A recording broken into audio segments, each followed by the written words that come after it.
reading English and interpretation of what is written in English are two different things. Honorable Speaker, moving on, the Honorable Oudo, in his submission, again was asking how will Chang'a brewers, or rather he asked that many of his, many constituents who are Chang'a brewers, and posed the question that what mechanism will be there to collect this money, and I think it's the same question that the Honorable Opio Wandai was asking, what mechanism will be there to collect this money as directed by the court. And Honorable Speaker, it is indeed true, as the Honorable Tiende Omolo has submitted, that it is the courts that said we are not levying this tax to a certain section of Kenyans. And therefore, in curing that problem that the court pointed out, then a provision was created for us to use the Tax Procedures Act, as has been clearly stipulated by the chair of the Finance Committee, to collect from every Kenyan who is earning an income. And Honorable Speaker, whether you are a farmer, whether you are a Chang'a brewer, and maybe to Honorable Oudo, it is brewers, not Chang'a brewers, because Chang'a brewing is an illegitimate trade that I don't know whether there is a way of collecting taxes from a legitimate trade. But for any person who is involved in legitimate earning of an income, they shall be obligated to pay this under the Tax Procedures Act. And Honorable Speaker, there are fears that, like the Honorable John Buddy has said, that KRA will harass people. KRA is a tax collector, not an agent for harassing Kenyans. And they will collect the taxes that are due from Kenyans in the manner provided for in law. Finally, Honorable Speaker, and I think is also an issue that you addressed when I think Honorable Junet or somebody else objected to the beginning of the debate on the question that appears on the memorandum of objects and reasons for this bill. Honorable Speaker, you put it so well that the memorandum is a storyline, describing what the proposer of the bill thinks of his bill.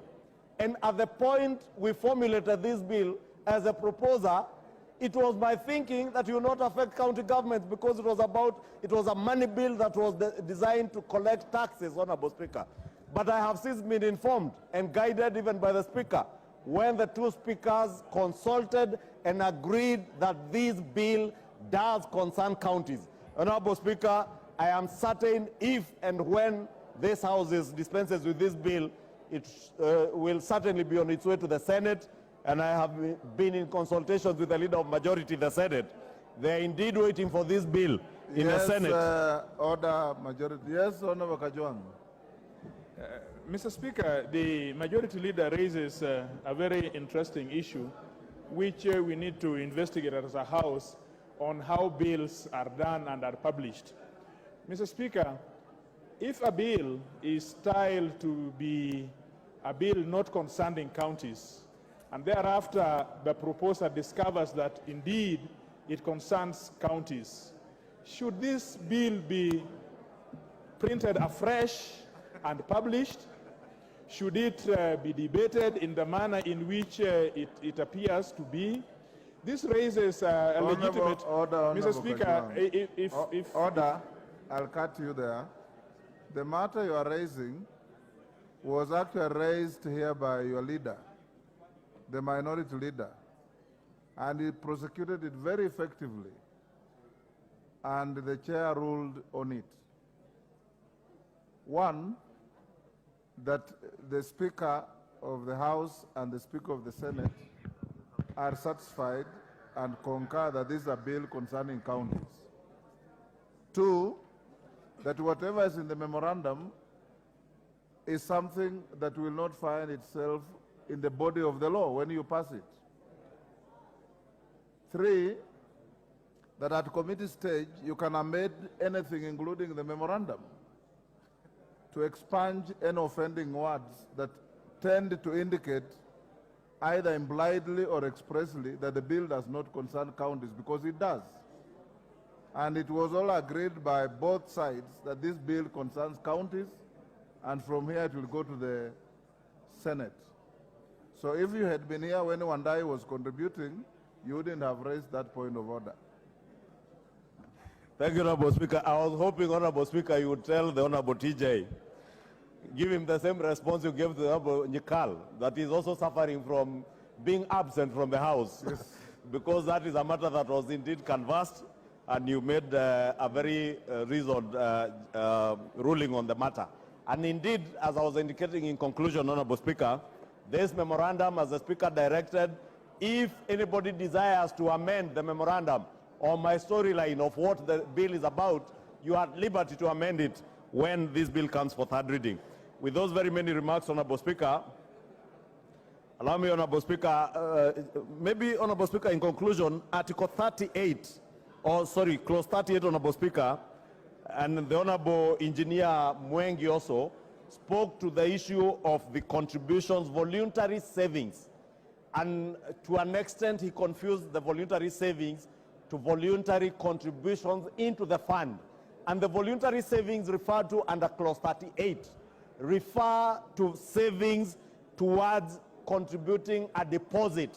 And is a deposit that the Honorable Chair of the Finance Committee has very ably stated that the provision that was there for a 10% deposit, and I remember when the units in Nakuru County were in Bondeni, Nakuru, were advertised, Kenyans raised that particular question as to whether how many Kenyans will be able to afford 100,000 shillings, and that is what the chairman of the Finance Committee has indicated that they have proposed in their committee report during third reading to remove the provision for a 10% deposit, so that Kenyans, even what we do, Honorable Speaker, when you are getting into a rental house, you are required to raise a deposit of 2 months deposit and one month rent, or 1 month's deposit and 2 months rent, and you pay an equivalent of your 3 months deposit as your deposit, is probably something now with the removal of the 10% deposit that could be considered by the people who will be selling these houses under the fund. Honorable Speaker, with those very many remarks, let me conclude by saying that this bill is not just about a levy. This bill is not just about houses. As I submitted when moving, this bill is about provision of jobs for millions of our youth who are languishing back in our constituencies without jobs, and plead with all of you to vote for this bill. And voting for this bill, honorable members, you'll be voting for jobs. I will wait to see, Honorable Speaker, how many of us here will vote against jobs for Kenyans, jobs for Kenyans, jobs for your constituencies. This bill is nothing other than about jobs, jobs, jobs, jobs, jobs, jobs for your constituencies. Vote for jobs. Vote for employment. Vote for homeowners. Vote for wealth creation. Vote for a new Kenya. I submit and I reply, Honorable Speaker. Order. Order. Honorable members on both sides of the House, you are totally out of order for turning the floor of the House into a rally situation. Honorable members, I'll now put the question, which is that the Affordable Housing Bill, National Assembly Bill number 75 of 2023, be now read a second time. As members of that opinion say aye. Aye. Will those of the contrary opinion say nay? Nay.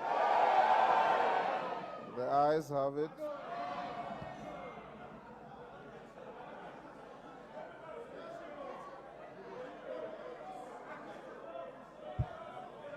Take your seats. Take your seats, honorable members. Order.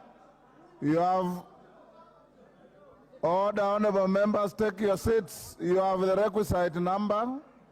Order. Order, honorable members. You have claimed a division. You have the requisite number. Before we ring the bell, allow me to acknowledge in the Speaker's gallery order the presence of Solian Girls High School from Eldama Ravine in Baringo. We can now ring the division bell for 5 minutes.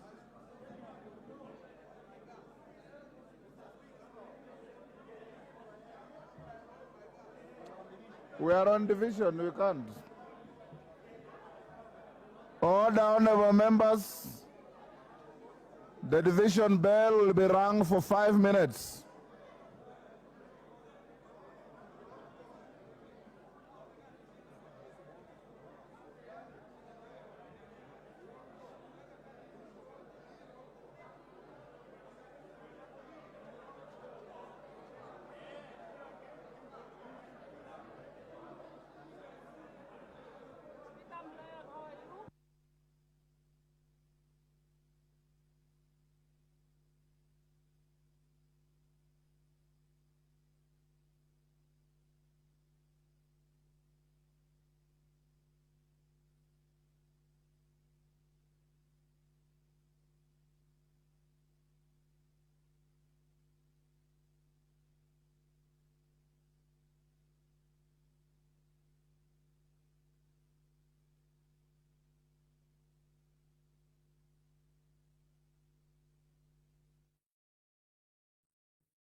The division bell is currently on at the National Assembly.